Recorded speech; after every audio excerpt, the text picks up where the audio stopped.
Dizem que há nomes que você pode falar livremente na Bahia, e então há Oliveira. Esse você baixa a voz para falar, esse você não pronuncia perto de janelas abertas. E se você algum dia se encontrar na velha estrada de barro vermelho que corta o condado de Paraíba, passando pelas ruínas do que costumava ser a Fazenda Oliveira, você não para. Você continua andando porque os locais vão te avisar. O vento se lembra, e não gosta de ser lembrado. Mas esta noite você e eu vamos fazer o que ninguém naquele condado ousaria. Vamos dizer o nome dela, Maria Oliveira. Não porque queremos zombar dela como outrora fizeram, mas porque o que aconteceu com ela é um tipo de verdade que homens gostam de enterrar sob livros razão, ordens judiciais seladas e um silêncio polido sulista. Uma verdade tão grotesca que nunca foi registrada no cartório oficial, apenas sussurrada através das linhagens de sangue daqueles que estavam lá. Agora escute. Escute de verdade. Em algum arquivo que ninguém tem permissão para acessar sem autorização escrita de uma junta que se recusa a se explicar, há um registro com apenas uma frase manuscrita. Maria Oliveira transferida para os alojamentos 15 de novembro de 1820.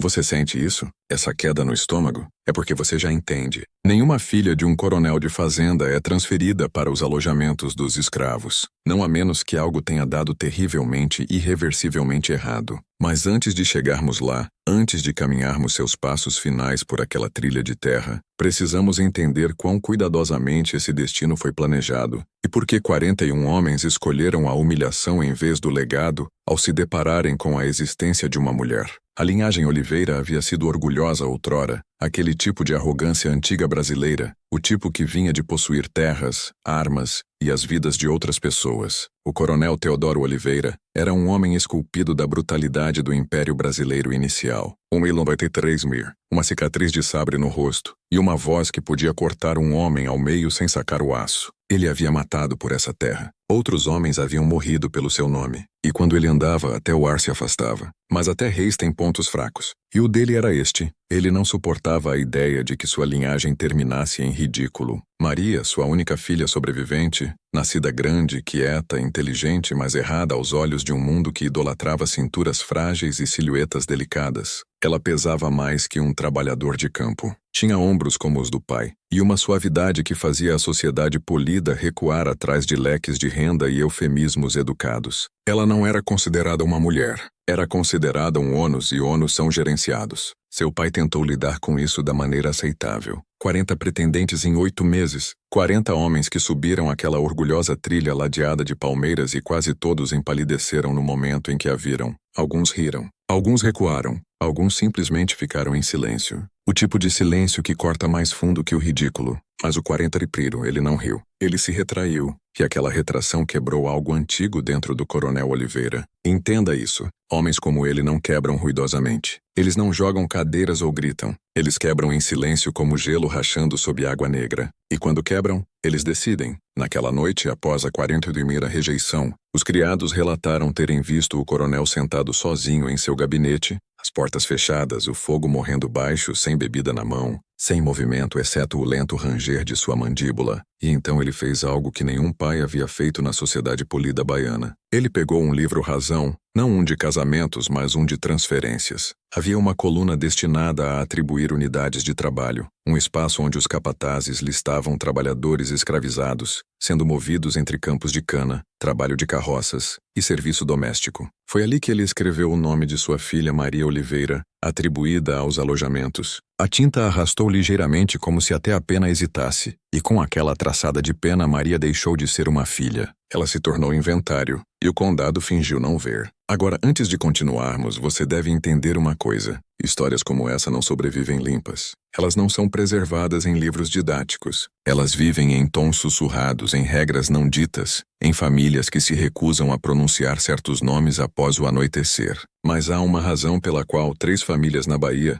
ainda se recusam a deixar seus filhos passarem pelas ruínas da Fazenda Oliveira, porque elas sabem algo que as histórias oficiais nunca escreveram. Maria Oliveira não morreu naquela casa. Ela morreu depois de deixá-la, e os que testemunharam não eram brancos. Diziam que o caminho da mansão para os alojamentos dos escravos era menos de meio quilômetro, mas para Maria Oliveira poderia muito bem ter sido a caminhada mais longa da história humana. Aquele caminho tinha uma reputação mesmo antes de seus pés o tocarem. As famílias escravizadas o chamavam de linha divisória. Uma vez que você o cruzasse, você nunca voltava o mesmo. Mulheres enviadas para lá como punição retornavam em silêncio. Algumas nunca retornavam. Na noite de 25 de outubro de 1820, Maria ficou no limiar da casa onde nascera, as colunas se erguendo atrás dela como juízes silenciosos. Ela esperou apenas um momento para que alguém a chamasse de volta, para que a voz de seu pai se quebrasse, para que sua ordem se rachasse em algo humano. Mas Teodoro Oliveira nunca olhou pela janela.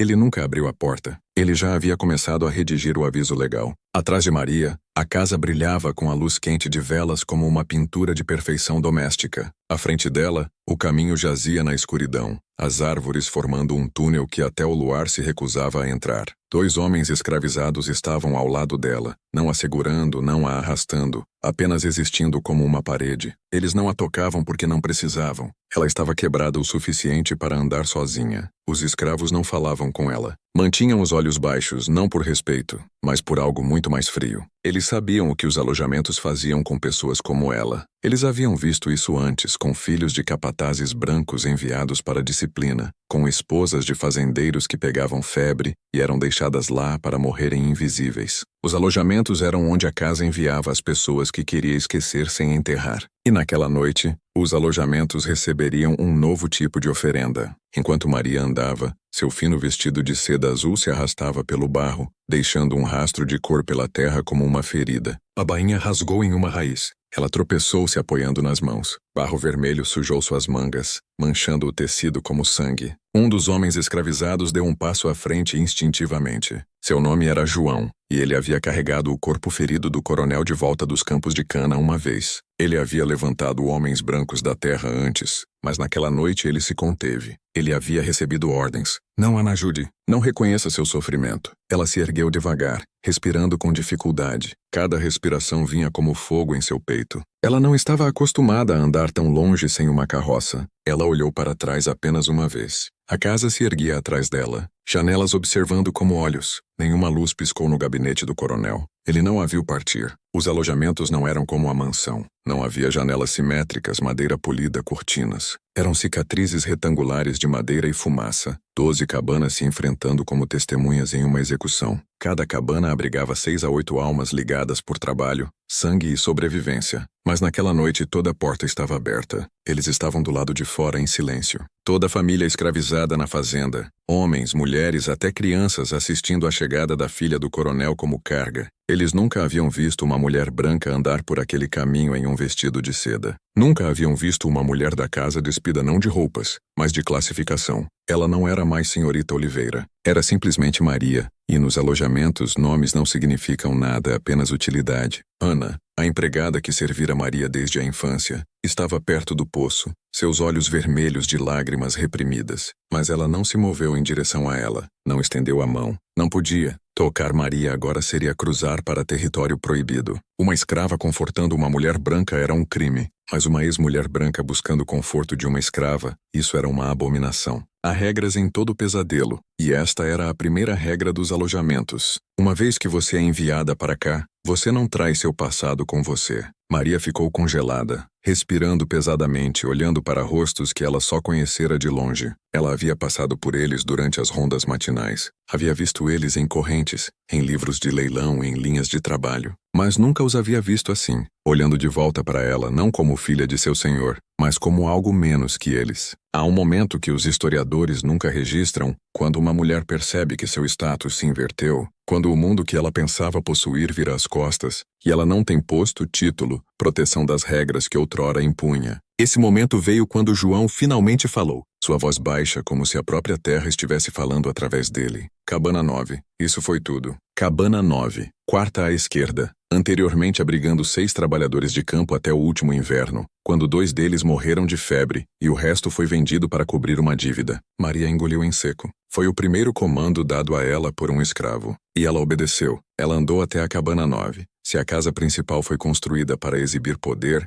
a cabana 9 existia para apagar identidade. Sem tinta, sem vidro, sem simetria, apenas madeiras rústicas, e o cheiro de fumaça de lenha queimado nas paredes como uma cicatriz que nunca cura. A porta não fechava direito. Ela pendia ligeiramente fora das dobradiças, rangendo como se até o prédio protestasse em abrigar alguém como ela dentro. Maria parou na entrada. Atrás dela, o caminho de onde viera já desaparecia na escuridão. À frente dela, um silêncio que ela nunca conhecera. Nenhum criado correndo, nenhum prato de porcelana tilintando, nenhum piso polido ou lâmpadas de óleo. Apenas um único gancho de ferro na parede, um colchão de palha e um balde de água pela metade cheio de água da chuva lamacenta. Isso era tudo. Pela primeira vez na vida, ninguém correu para preparar um espaço para ela. Nenhum lençol foi trocado. Nenhuma cama foi feita. Nenhuma vela foi acesa. Isso a atingiu como um golpe. Isso não era uma punição destinada a corrigi-la. Era uma reclassificação. A maioria das filhas brancas daquela era ensinada que a escravidão era um sistema de trabalho,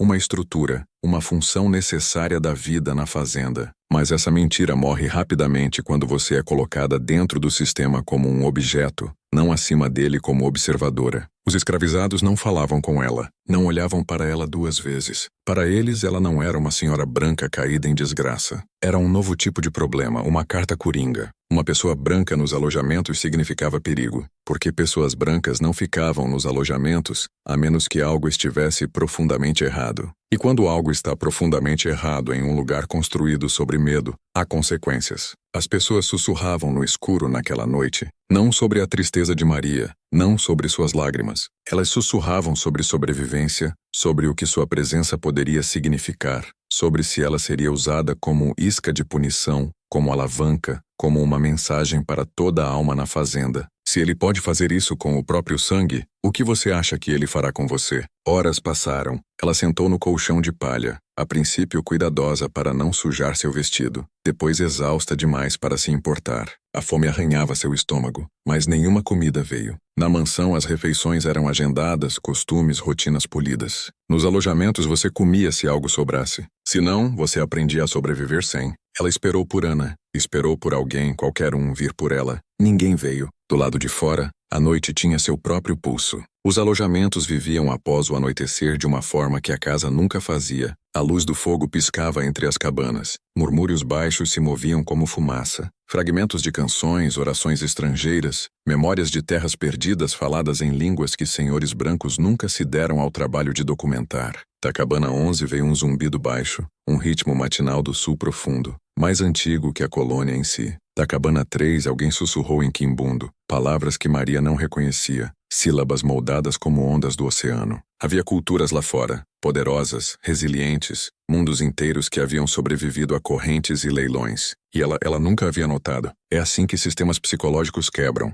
não pela violência primeiro, mas pelo silêncio. Fazendo alguém esperar por permissão, por reconhecimento, por um comando. Uma filha da casa nunca havia esperado por nada em sua vida. Agora ela esperava em um quarto sem espelhos. Algum tempo após a meia-noite, a porta da cabana rangeu. Maria se endireitou, a esperança piscando através dela. Pai, mas não era Teodoro Oliveira. Era João, o mesmo homem que a escoltara mais cedo. Um trabalhador de campo na casa dos 30 anos, ombros pesados com o tipo de força que só vem de dias de 12 horas, sob o sol escaldante dos canaviais. Ele não entrou. Ficou na porta e colocou algo no chão, uma tigela de madeira. Dentro, mingau de milho cozido, a ração padrão dada aos escravos após o trabalho de campo terminar. Não pão, não carne, não talheres de prata. Mingau de milho. Maria olhou para aquilo. João não se moveu. Coma. Sua voz era plana, indecifrável. Ela hesitou, o orgulho flamejando mesmo em seu estado quebrado. Aquela comida não era para ela. Aquela tigela não era para ela. E aquele foi o momento da verdade. O momento em que todo o privilégio que ela já conhecera colapsou em uma única decisão. Morrer de fome com orgulho ou comer como propriedade. Seus dedos tremeram. Ela estendeu a mão para a tigela. João não piscou. Não ofereceu pena ou crueldade. Simplesmente observou o inevitável se desenrolar. O passo final da transformação de linhagem Oliveira para inventário Oliveira. E quando ela levou a tigela aos lábios, Os alojamentos mudaram. Não com som, não com movimento, mas com reconhecimento. Eles viram, sentiram, uma mulher branca comendo rações de escravos, uma linhagem se curvando, um legado se quebrando. Isso não era só história, era um ritual e ele mal havia começado. Naquela noite, Maria Oliveira aprendeu a primeira lei dos alojamentos. A fome não se importa com dignidade. O mingau era grosso, arenoso, mal temperado. Tinha gosto de fumaça e cinzas. Nada como o pão de milho com manteiga e biscoitos glaciados com mel que ela havia sido servida na mansão. Mas ela comeu, não porque queria sobreviver, mas porque não suportava mais uma sensação de vazio. Não o vazio no estômago, mas o que arranhava sua identidade. Ela não tinha faca, garfo, guardanapo de linho. Comeu com os dedos como um animal. E no momento em que fez isso, os alojamentos a aceitaram, não como uma deles. Não, eles a aceitaram como presa. Em um lugar regido pela matemática da sobrevivência, uma nova chegada, especialmente uma sem proteção, mudava o equilíbrio. Maria não entendia isso então. Mas à meia-noite, toda a alma escravizada naquela terra estava calculando, não com números em livros-razão como seu pai, com instintos aprimorados por gerações de cativeiro. O que sua presença significa? Quem a usará? Quem sofrerá por causa dela? O coronel punirá nós através dela ou punirá ela através de nós? Os alojamentos tinham um conselho de silêncio, uma ordem não falada mantida não por capatazes, mas pelos mais velhos entre eles, aqueles que haviam visto crianças vendidas, esposas chicoteadas, famílias dilaceradas como lotes de gado. Eles não falavam com Maria, mas falavam dela.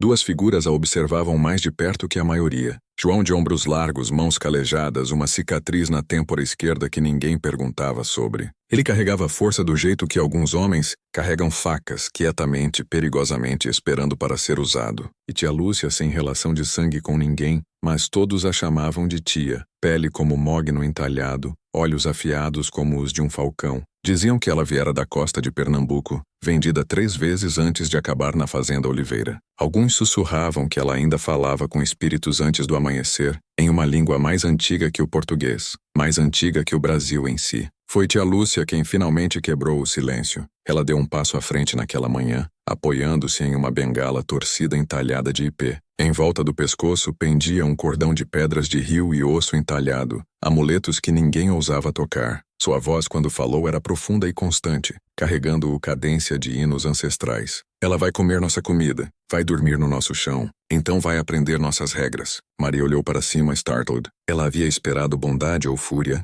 O que viu em vez disso gelou seu sangue. Ela viu a avaliação. Tia Lúcia não via uma mulher branca caída. Via um eixo mudando, uma nova peça colocada em um tabuleiro onde movimentos eram feitos nas sombras. Ela sabe trabalhar? Lúcia perguntou, olhos nunca deixando Maria. Ninguém respondeu, nem mesmo Maria. Sua mente se embaralhou. Ela havia supervisionado contas domésticas. Havia lido livros, tocado piano, bordado lençóis, mas nunca havia plantado, levantado, carregado ou esfregado pisos que não pertencessem a ela. Ela abriu a boca para falar e percebeu que não tinha linguagem para o que estava sendo perguntado. Na mansão você não trabalhava, supervisionava o trabalho, pedia tarefas, atribuía deveres. Aqui a palavra trabalhar significava dedos sangrando, joelhos inchados, costas curvadas sob o sol até você esquecer seu próprio nome. João cruzou os braços. Mãos da casa vêm para cá antes. Gritam primeiro, depois quebram, depois ficam quietas. Tia Lúcia assentiu uma vez. Ela ainda não gritou. Isso me preocupa.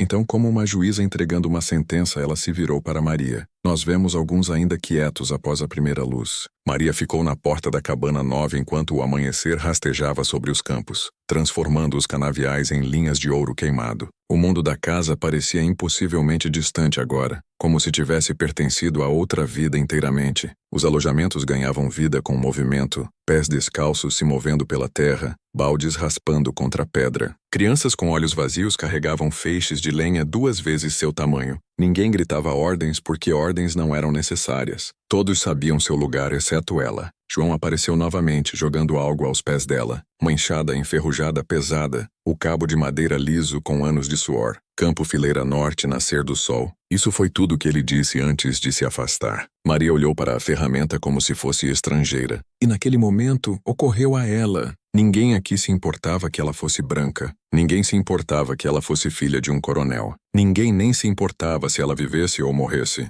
Seu pai a declarara inútil como filha, e os alojamentos agora veriam se ela era útil como mão de obra. Ela ergueu a enxada. O peso a surpreendeu, quase a jogou fora de equilíbrio. Seus dedos bolharam antes mesmo de ela alcançar o campo. Este é o momento que a maioria dos historiadores nunca registra, não a queda de uma mulher, mas o início de sua transformação em algo mais. A casa tomou seu nome, os alojamentos tomariam seu corpo. Em breve algo mais tomaria sua alma. Ao nascer do sol, os campos de cana já estavam vivos com movimento. Fileiras de costas curvadas cortando a terra em um ritmo mais antigo que a fazenda em si. Para Maria, o campo sempre fora uma paisagem distante, algo visto do balcão do segundo andar enquanto tomava chá, um lugar onde o trabalho acontecia, não onde ela existia. Agora a fileira se estendia diante dela como uma sentença sendo entalhada na terra, uma que ela não tinha esperança de terminar. João não esperou por ela. Apontou uma vez. Um comando silencioso então se juntou aos outros, sua enxada golpeando o solo com um som como osso encontrando madeira. Nenhum capataz ficava sobre eles. Nenhum chicote estalava, porque aqui a rotina era o chicote.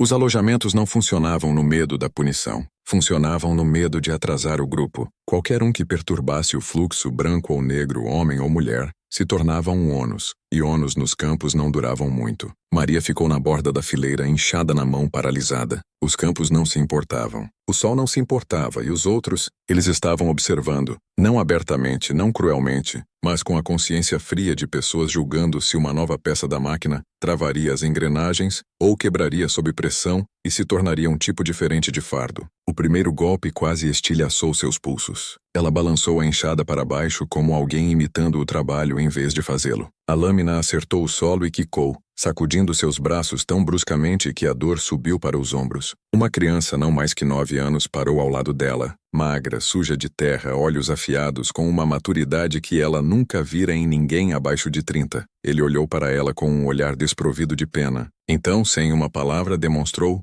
mãos baixas no cabo, joelhos ligeiramente dobrados, peso caído, não jogado. A enxada entrou no solo como uma faca deslizando pela carne. Balançar, respirar, passo, um ritmo, um pulso. Ele voltou para sua fileira e nunca olhou para trás. Maria tentou novamente. Seu balanço era desajeitado, desesperado. A lâmina acertou pedra, raspando. O som era como dentes rangendo. Suor brotava em sua testa. Seu vestido grudava no corpo. Pesado demais, fino demais, sufocante demais. Seda era feita para salões de dança, não para barro vermelho e fogo do sol. Ela balançou novamente. Algo rasgou em seu ombro. Sua respiração engasgou. Atrás dela, vozes baixas murmuravam, não zombando, avaliando. Em minutos, ela estava ofegante. Sua pele queimava. A enxada parecia pesar 50 quilos. Ela a deixou cair uma vez, se retraiu como se esperasse um grito, uma reprimenda, talvez até uma surra, mas nada veio. Ninguém a corrigiu. Ninguém ajudou. Essa era a crueldade mais profunda. Na casa, ela sempre fora reconhecida, mesmo na rejeição.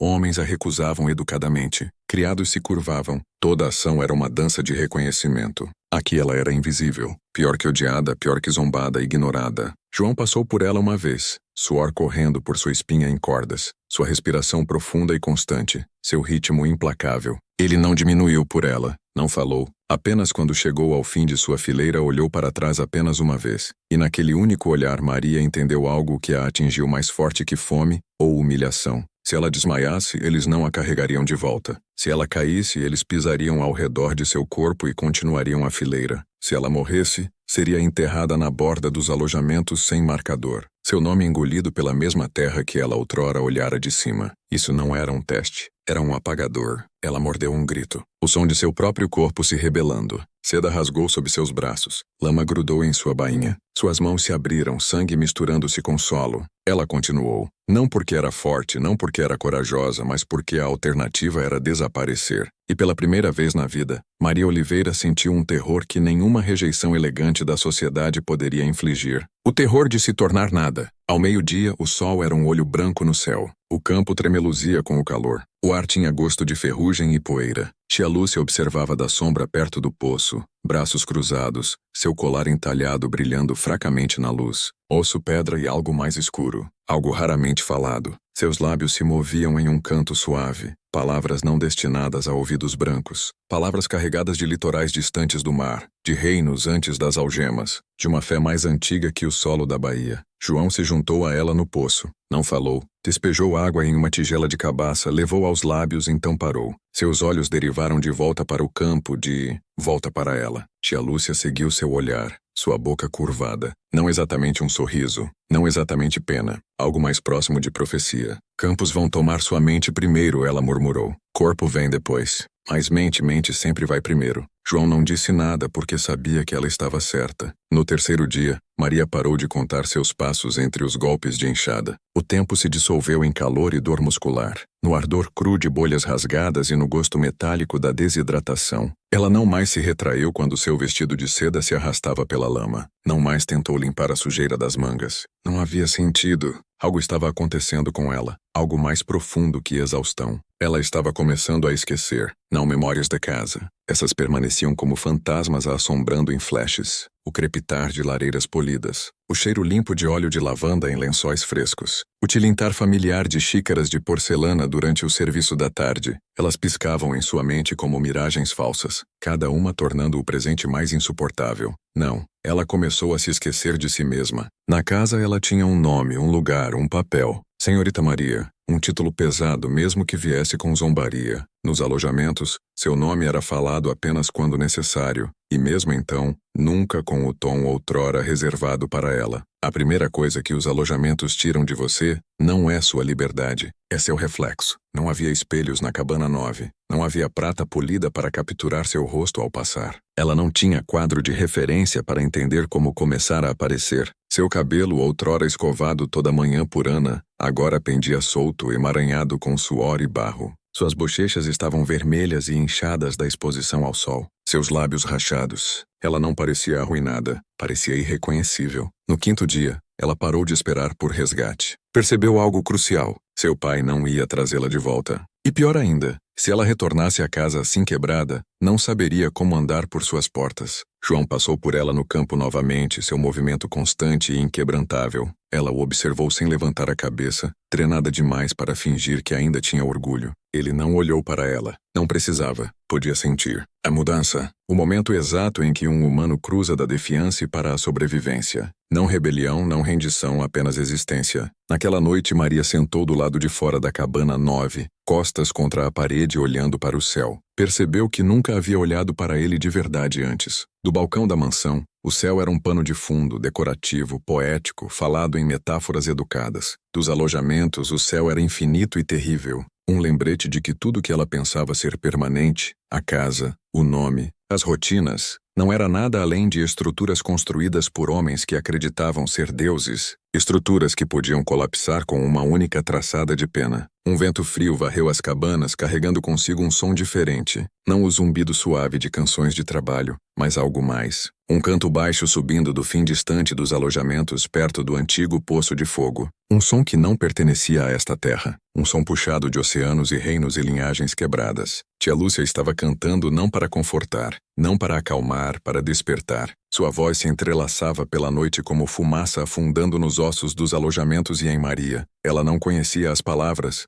mas o significado se entrelaçava nela de qualquer forma, como uma mensagem carregada no espírito em vez de na linguagem. Eles tomam seu corpo, você mantém seu espírito. Eles tomam seu espírito, você mantém o quê? Nosso nome. Eles tomam seu nome. Então você se torna algo novo. Maria sentiu um arrepio percorrê-la. Não medo, não tristeza, algo mais. Reconhecimento. Ela olhou para as outras cabanas, silhuetas se movendo na luz do fogo, crianças enroladas ao lado de mães cansadas, homens descansando as testas contra os antebraços, exaustos demais para levantar a cabeça, mulheres cuidando de feridas com ervas colhidas em segredo das matas, além dos campos, conhecimento mais antigo que o sistema da fazenda em si. Eles estavam quebrados, sim, mas não vazios. Haviam construído um mundo dentro das rachaduras do que os escravizava, e agora ela estava dentro dele também. Não bem-vinda, não abraçada, observada, medida. Mais tarde, naquela noite, enquanto o fogo queimava abaixo, João se aproximou de tia Lúcia. Por um longo tempo nenhum falou. Então, quietamente, ela trabalha, ele disse.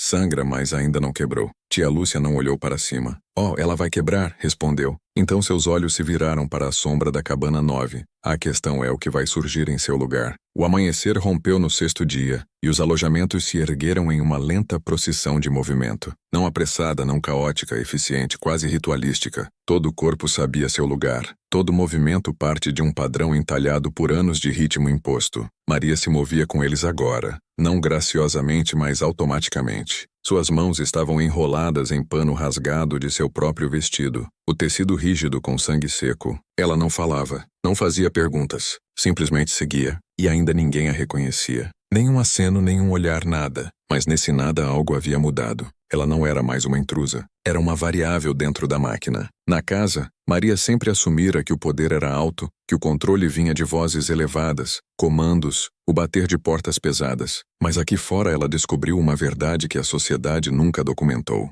O silêncio é a forma mais alta de dominação. Quando sua presença é tão sem importância que nem requer resposta, você foi apagado da hierarquia. É assim que sistemas quebram um ser humano. Não só pela dor, não só pela humilhação, mas tornando-o invisível em um mundo que outrora acreditava governar. Ela alcançou os campos e ergueu a enxada. Não havia pensamento por trás do movimento mais. Seus braços queimavam, sua visão borrava, mas seu corpo movia-se de qualquer forma. Algo dentro de sua mente começou a se dividir. Não loucura, não insanidade, algo mais frio, adaptação. Ao meio-dia, ela não mais olhava para trás para a casa. E foi quando tia Lúcia se aproximou dela pela primeira vez. A mulher mais velha não entrou no campo. Ficou na borda da fileira, bengala na mão, olhos fixos em Maria com clareza desconcertante. Maria diminuiu, ofegante, incerta se estava sendo convocada ou julgada. Tia Lúcia ergueu o queixo ligeiramente. Vocês da casa sempre acham que a dor vai ser o que vai matar vocês. Maria não disse nada. Lúcia continuou.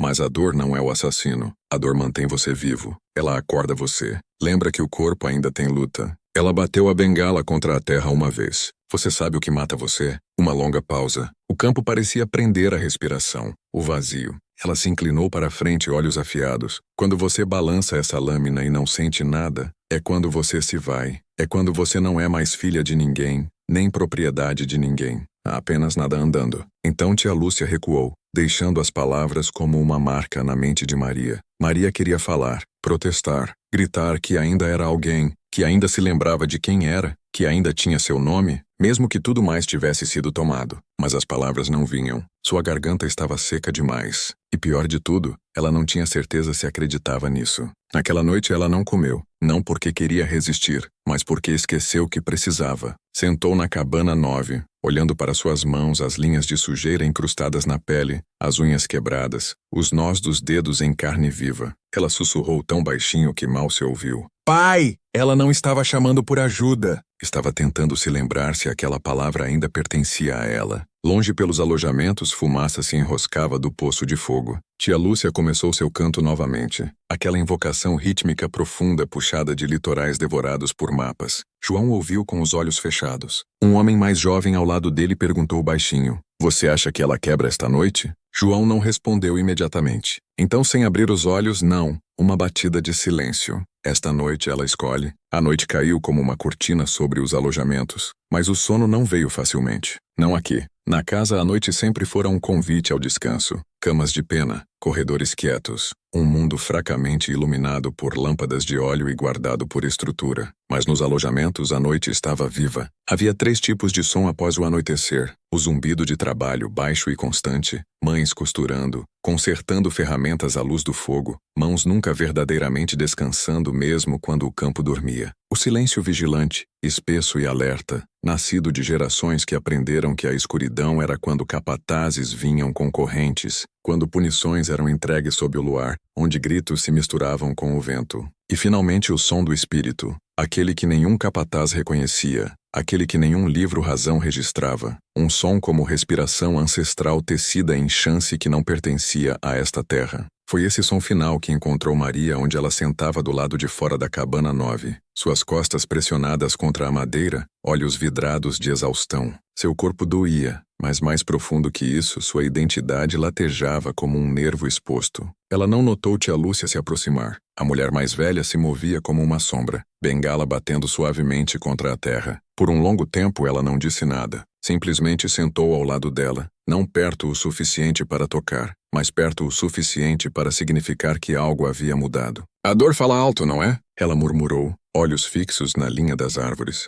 Maria engoliu, sua voz rachou quando respondeu. Você gosta disso? Ela roquejou. Me ver assim? Tia Lúcia não virou a cabeça. Menina, ela disse baixinho, ninguém gosta de ver uma alma ser despida. Mas algumas coisas elas têm que acontecer devagar, senão você não aprende. O peito de Maria se apertou. A raiva que ela engolira por dias começou a emergir. Aprender. Aprender o quê? Lúcia finalmente olhou para ela, olhar duro e antigo. Aprender o que é liberdade de verdade. Maria quase riu, um som amargo, sem humor. Liberdade? Ela crocetou. Você fala de liberdade aqui. A expressão de Lúcia não mudou. Você acha que liberdade parece seda e colheres de prata? Isso é só um tipo diferente de corrente. Uma que não deixa marcas no corpo, só na mente. A mandíbula de Maria se contraiu. Eu tinha uma vida. Eu tinha. Lúcia a cortou com um olhar que silenciou até os insetos na grama. Você tinha um roteiro, ela disse. Um papel, um traje costurado do sofrimento de outras pessoas. Você acha que isso era vida? As palavras atingiram Maria mais forte que qualquer golpe. Porque no fundo dela, abaixo do orgulho, abaixo da vergonha, algo reconhecia a verdade nisso. Perto do fogo, uma batida de tambor começou. Apenas 2 batidas. Lentas, controladas, então outra e em intervalos outra. Nenhum capataz jamais reconheceria aquele tambor, porque oficialmente tambores eram proibidos entre os escravizados, perigosos demais, capazes demais de unir espíritos, de agitar memória, poderosos demais. Mas algumas batidas não eram feitas por instrumentos. Eram feitas por palma contra peito, osso contra terra, respiração contra dentes. Ritmo não podia ser proibido. Os alojamentos começaram a se mover. Não em dança, não em celebração, mas em alinhamento ritual. Corpos se inclinando, quietos, ouvindo. Maria observou. Respiração rasa. Era como ver um mundo escondido se desdobrar, um que sempre existira atrás da fachada da ordem da fazenda. Um mundo de olhares codificados, sinais silenciosos, alianças não faladas, uma civilização construída nas rachaduras da opressão. Ninguém jamais escrevera sobre isso nos diários de famílias sulistas. Nenhum poeta o descrevera em cartas para casa. Nenhum livro-razão o reconhecia, mas estava lá mais vivo que qualquer coisa na casa. E pela primeira vez Maria não se sentia acima disso. Sentia-se fora dele completamente e totalmente sozinha. Tia Lúcia, venha! Não era uma sugestão. Maria hesitou. Então, sem saber por que, seguiu. Elas andaram em direção ao centro dos alojamentos, para o poço de fogo, onde panelas ferventes sempre pendiam, onde histórias eram sussurradas após o anoitecer, mas nunca em uma linguagem que a casa pudesse entender. Os escravizados não olharam para ela, mas a luz do fogo piscava em seus rostos, destacando algo que ela não vira antes. Poder. Não o poder de propriedade, não o poder de livros, razão e armas, mas o poder daqueles que sobrevivem ao que é destinado a quebrá-los. Tia Lúcia parou perto do fogo, colocou 3 pedras em uma linha no chão. Então, batendo em cada uma com sua bengala, disse: 3 maneiras de uma alma viver em correntes. Primeiro, você deixa ele possuir seu corpo. Segundo, você deixa ele possuir seu nome. Terceiro, ela olhou para Maria. Você deixa ele possuir sua vontade. Um longo silêncio, então 2 seus já se foram. Você decide esta noite se eles tomam o terceiro. Naquela noite algo mudou no ar. Algo sutil, elétrico, quase senciente. Na casa, as noites sempre foram quietas por comando. O silêncio lá era imposto, mas aqui nos alojamentos o silêncio era escolhido. Um espaço deliberadamente feito para que o espírito pudesse falar, onde capatazes não pudessem ouvir. Tia Lúcia se agachou no fogo, mexendo uma panela com movimentos lentos deliberados. As chamas se refletiam em seus olhos como brasas ao redor dela. Os outros se acomodaram em um círculo frouxo, homens se inclinando nos joelhos, mulheres segurando as crianças perto, todos posicionados de uma forma que reconhecia que o fogo era mais que calor, era centro. Maria ficou fora da borda da luz, meio sombreada como um fantasma, incerta de onde pertencia. Ninguém a pediu para se juntar. Ninguém a dispensou também. Esse era o convite. Ela deu um passo à frente. Ninguém se moveu para acomodá-la. Ela sentou na terra de qualquer forma. Tia Lúcia começou a falar. Não para Maria, não para o grupo, nem mesmo para os vivos. Falava como alguém chamando nomes de debaixo do solo. Nós estivemos aqui antes, murmurou. Em rios, em areia, em navios sem céu. Toda vez que eles acham que possuem a respiração em nossos pulmões, e toda vez ela bateu no peito. Nós lembramos a noite a quem isso pertence. Os escravizados não bateram palmas, não aplaudiram. Ouviram com a gravidade de um julgamento antigo. Maria sentiu algo frio se espalhar por sua espinha. Porque o que Lúcia estava fazendo não era contar histórias. Era reivindicar memória. E memória, quando armada, era perigosa. João deu um passo à frente em seguida. Não falou como um pregador. Falou como um trabalhador de campo. Eficiente, constante. Correntes têm 2 pontas, disse. Uma no corpo, uma na mente. Elas quebram diferente. Ele olhou direto para Maria quando disse isso, não com crueldade, com avaliação. Antes que ela pudesse desviar o olhar, ele jogou algo em direção a ela. Ela pegou por reflexo um pedaço de corda, rústica, desfiada, curta demais para amarrar tornozelos, desgastada demais para ser útil nos campos. Não foi dada, foi apresentada. A voz de tia Lúcia veio novamente. Essa corda veio do último garoto branco enviado para cá. O fogo estalou. O mundo inclinou. Maria congelou. Filho do capataz, Lúcia continuou. 16 anos. Achava que bater em um homem 2 vezes sua idade o tornava poderoso. Seu pai o enviou para os alojamentos por uma lição. Ele não durou 3 noites. Silêncio. Não um silêncio de luto. Não um silêncio de celebração. Um silêncio de registro. O olhar de Lúcia era inabalável. A casa o levou de volta, mas sua mente nunca retornou. Ele andou quieto pelo resto da vida. Alguém diz que ele ainda anda não em carne e em vergonha. Os dedos de Maria se apertaram ao redor da corda. De repente, tudo estava alto demais. O crepitar do fogo, a batida de seu próprio pulso, o peso de olhos não olhando para ela ainda vendo tudo. Isso não era mais punição, era iniciação. Ela olhou para João, para Lúcia, para os rostos além da luz do fogo, rostos que aprenderam a sobreviver sem identidade porque identidade se tornara um luxo. A voz de Maria tremeu quando finalmente falou. Por quê? Por que vocês me mostram isso? A resposta de Lúcia foi imediata. Porque você está em uma faca. A batida do tambor retornou baixa, lenta como um batimento cardíaco debaixo da terra. Um passo você volta para casa em sua mente. Nós nunca falamos com você novamente. Você se torna fantasma em seda. Anda quieta. Morre quieta. Outra batida. Outro passo. Ela gesticulou para o fogo. Você vê o que realmente vive debaixo de toda essa terra? Debaixo de nomes, de correntes, de Deus e lei e conversa de cavalheiros. Você vê a verdade. Mas a verdade custa tudo que você tinha antes de vir para cá. A garganta de Maria se apertou. E se eu não escolher? A resposta de João foi como ferro. Então os alojamentos escolhem por você. A luz do fogo piscou no rosto de Maria, desenhando sombras duras em traços outrora suavizados pelo conforto. Há um momento em toda a vida onde o mundo para de fingir. Para alguns acontece tarde. Para outros, acontece quando a corda é colocada em sua mão. Maria segurou o cordão desfiado como um artefato escavado de uma sepultura. Não era pesada, não era afiada, e ainda assim carregava mais peso que correntes porque ninguém a ordenara segurá-la. Fora oferecida, e uma oferta em um lugar como esse era mais perigosa que uma ordem. Ordens podiam ser resistidas. Ofertas tinham que ser respondidas. A voz de tia Lúcia carregou suavemente através do crepitar do fogo. Você ainda acha que é diferente? Maria endureceu, a respiração prendendo. Lúcia continuou, tom calmo, mas cortante. Você quer que nós vejamos você como vítima, para dizer, olha o que seu pai fez com você. Você quer essa pena, mas pena é só outra forma de manter seu trono, mesmo na terra, você olhando de cima. Maria sentiu sua mandíbula tremer. Calor subiu atrás de seus olhos, não de humilhação, de uma verdade que não podia negar. Porque mesmo agora, mesmo após dias de trabalho, de fome, de silêncio, alguma parte dela ainda esperava que alguém dissesse que ela não pertencia ali, que era diferente deles, que isso era temporário, um erro cruel que seria corrigido, que ela não era como eles. A voz de João quebrou em sua garganta como um martelo. Diga, Maria piscou. Diga o quê? Ele deu um passo à frente, olhos queimando como carvão. Diga que você pertence aqui. As palavras atingiram como um golpe físico. O coração de Maria saltou. Seu instinto era negar, recuar, dizer, não, eu não pertenço aqui. Não sou como vocês. Não sou. Mas então ela entendeu. Isso não era sobre verdade. Era sobre quebrar ilusão. Se ela dissesse não, se agarrasse à sua identidade mesmo agora, então andaria o resto da vida exatamente como o filho do capataz de que falavam. Viva no corpo, oca na vontade, um eco ambulante, um fantasma em seda. Lúcia se inclinou, voz baixa e letal como uma faca deslizando entre costelas. Nós todos temos correntes. Algumas você vê, algumas você usa na mente. Qual você acha mais difícil de quebrar? O fogo estalou. Faíscas subiram para a noite como estrelas morrendo. Maria olhou para a corda. Suas mãos tremiam. E então lentamente ela a ergueu. Não como arma,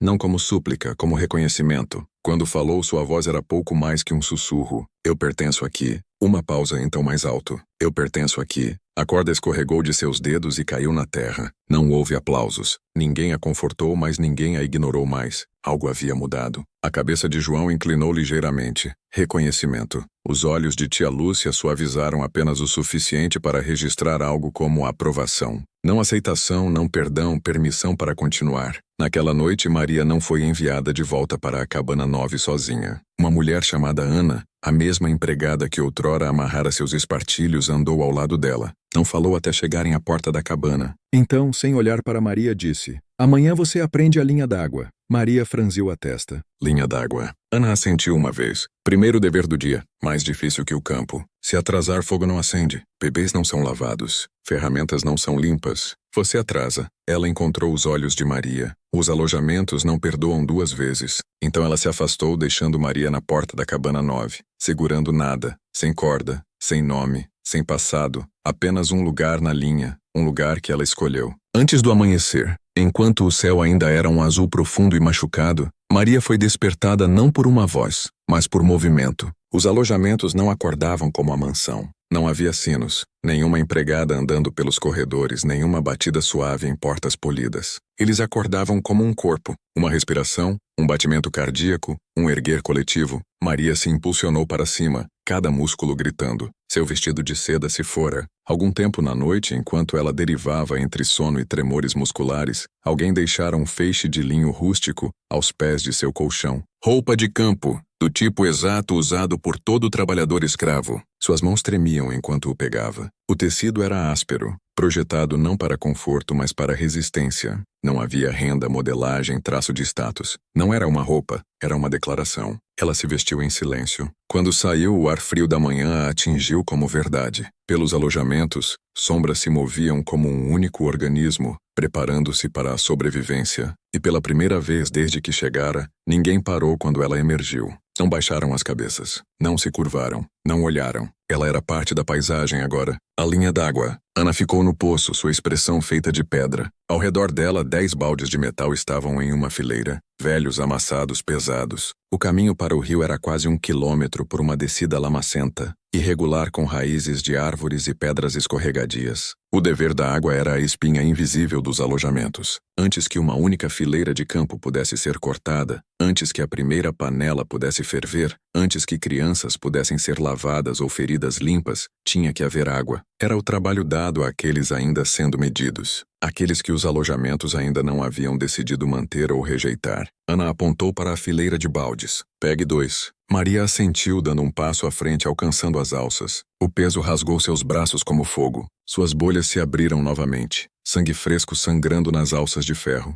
Sua respiração engasgou, mas ninguém se moveu para ajudar. A voz de Ana era plana. Você derruba, começa de novo. Maria engoliu. Quantas viagens! Os olhos de Ana não piscaram até a fumaça do fogo virar branca. Maria olhou para o poço de fogo principal. Nenhuma fumaça ainda, apenas brasas fumegantes, esperando pela água para acordá-las. Ela ergueu os baldes. Os primeiros passos foram agonia. Seus braços tremiam. Suas costas gritavam. A terra debaixo de seus pés parecia mudar, puxar, engolir. Atrás dela, a voz de João trovejou. Os alojamentos não se importam como você começa, só se você termina. Ela andou. Na metade do caminho, a dor começou a virar estranha. Em vez de crescer, tornou-se distante, como se pertenecesse a outra pessoa. Sua respiração caiu em um ritmo. Passo a arrastar, expirar. Passo a arrastar, expirar. Seus dedos estavam dormentes. Sua visão tunelou. Ela alcançou a margem do rio. Os outros já estavam lá. Mulheres enchendo baldes. Homens puxando cordas. Crianças carregando jarros 2 vezes seu tamanho. Ninguém desperdiçava movimento. Ninguém desperdiçava palavras. Maria se ajoelhou na beira da água. O rio era frio, chocantemente vivo. Ele surgia entre seus dedos, puxando contra ela como se testando se ela podia segurar. Ela baixou os baldes, enchendo-os um por um. O peso dobrou. Ela ergueu. Seus braços quase dobraram. Ela rangeu os dentes. Foi quando ouviu uma voz atrás dela, baixa, calma, inevitável. João, pessoas da casa sempre quebram na água. Campo toma sua carne. Água toma sua vontade. Maria virou, respiração irregular. João olhou para o rio como se fosse mais que água, como se fosse memória. Você carrega a casa na cabeça. Ele disse que é por isso que cada gota parece tão pesada. Você tenta levantar água e orgulho ao mesmo tempo. Você afunda. Maria o encarou, o peito arfando. Então o que eu faço? Ela sussurrou. João passou por ela, erguendo 2 baldes cheios com mãos que não mais se lembravam de suavidade. Ele não olhou para trás quando falou. Deixe ir. Os baldes cortavam suas palmas como ferro afiado. Cada passo de volta do rio parecia arrastar um caixão pela lama. Suor pingava nos olhos de Maria, sal ardendo na carne crua. Visões piscavam atrás de suas pálpebras. Lustres, porcelana fina, sapatos polidos batendo em pisos de madeira em um baile de inverno. A casa ainda estava dentro dela. Cada passo de volta para os alojamentos era uma guerra entre dois mundos, um dourado em prata e negação, o outro entalhado em terra e verdade. Foi então, na metade da inclinação, que seu corpo falhou. Seus braços colapsaram, os baldes bateram na lama, água derramando em uma corrida fria. O mundo ficou silencioso, não na realidade. Os alojamentos ainda se moviam, a água ainda chapinhava, o coro do trabalho matinal ainda pulsava como um batimento cardíaco. Mas dentro dela tudo parou, e naquele momento congelado ela viu. Não os alojamentos, não a casa, o sistema, não um edifício, não um homem, não um único ato de crueldade. Uma estrutura construída camada por camada, geração por geração, onde todos tinham um papel a desempenhar. Seu pai escravizado pelo orgulho e legado, os capatazes escravizados pela violência ritualizada, os pretendentes escravizados pela reputação, as mulheres da sociedade escravizadas por sua própria polícia de imagem, os escravizados presos na carne, ainda mantendo uma liberdade mais profunda no espírito que ela nunca conhecera. E ela não fora uma filha, não fora uma vítima. Fora uma participante, quisesse ou não, sustentar o sistema mesmo no silêncio, mesmo na tristeza. A realização rasgou através dela como um raio. Ela caiu de joelhos. Lentamente, deliberadamente, mergulhou as mãos na lama ao lado da água derramada. Não limpou, não se retraiu. Espalhou a lama pelos braços como pintura de guerra, não em loucura, em despertar. Pela linha d'água João virou. Desta vez não olhou para ela com julgamento. Olhou para ela com reconhecimento. Ana, carregando seus próprios baldes, parou apenas por uma respiração. E naquele único batimento cardíaco, seus olhos se encontraram como iguais. Não como senhora e serva, não como branca e negra, como duas almas dentro de uma estrutura que queria ambas escravizadas de formas diferentes. Maria ergueu os baldes novamente, desta vez não como uma dama tentando sobreviver à punição, mas como uma trabalhadora realizando o trabalho necessário. O peso ainda estava lá, a dor ainda era real, mas algo dentro dela havia mudado. Ela não mais pensava na casa, não mais implorava para retornar. Simplesmente carregava. Quando alcançou o poço de fogo, tia Lúcia estava esperando. Não sorriu, não elogiou. Deu uma longa olhada na lama espalhada nos braços de Maria e assentiu uma vez. Então fez algo que Maria não esperava. Apontou para o fogo. Adicione a água. Não um comando, não uma ordem, uma diretiva. Maria deu um passo à frente pela primeira vez. Não como desgraça, não como exílio, mas como função. Ela derramou. A água acertou as brasas. Uma pluma branca de vapor subiu grossa, pesada. Ana sussurrou apenas alto o suficiente para Maria ouvir. Os alojamentos aceitam. Não bem-vinda. Não perdoam. Aceitam, e nos alojamentos isso significa mais que qualquer bênção que a casa poderia dar.